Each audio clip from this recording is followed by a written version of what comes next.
just so we can see. Oh, it's kind of like you're in down dog, but we bring that rear leg up, and you're marking your territory, just like kind of like a dog taking a piss. But the thing is, when we work here, there's a lot of ways that we can reach a little further than what we can actually do. So I'm pretty unstable while I'm here, so I'm gonna lock down that planted leg and hip that I'm on, which is gonna limit the amount of rotation and extension I get, but at least it's gonna be a little bit more true. So a way that we can kind of develop into that and develop awareness of if we're going too far is by using a wall, okay? So we're gonna go up against the wall, just about, maybe just small space between your knee and your ankle against the wall, and same thing with your hand. Reason being is that you want something that you can kind of push into, but not lean into. So you don't want to lean into it, but you do want to be mindful of letting your ankle and everything drive in towards the wall as you push the floor away. So, when we start developing into this, little bend in the knees, elbows locked, fingers and toes spread, let's start working those ankles, just really quick. Making sure that little bend in those knees stay there. Try and bring the heels as high as we can as we push the body back, and then drag those heels down as much as we can as we lift our toes. And just back and forth. And that gives us a chance to feel how our feet directly impact our legs and our hips, and in turn, the rest of the body. Push, push, push back as that tailbone lifts. Awesome. Once those ankles start to warm up, then we can pull our knee up to the outsides of the armpit. So not in towards the chest in the center, out towards the armpit, not allowing the ankle to roll in or the shin to roll in. Drive down with that back heel as we lift the opposite heel and push ourselves back. So remember, when one post comes up, the other three have to work that much harder.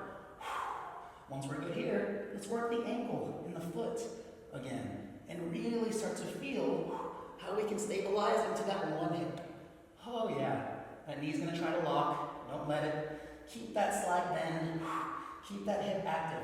Once we feel stable there, let's bring our knee and heel up to the outside and then work it towards the wall, trying to push into the wall as you push into the ground with the other heel.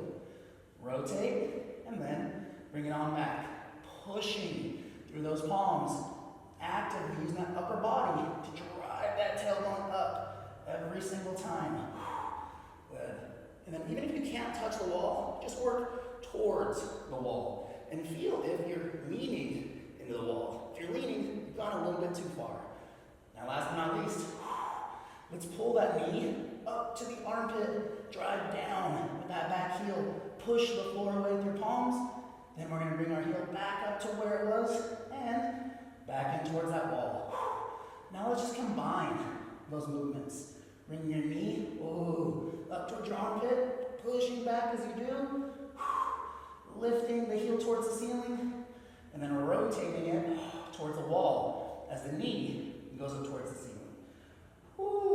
Let's do one more, just because there's so many little things that we can feel out that aren't quite firing off, or aren't firing off as much as we'd like. Here we go.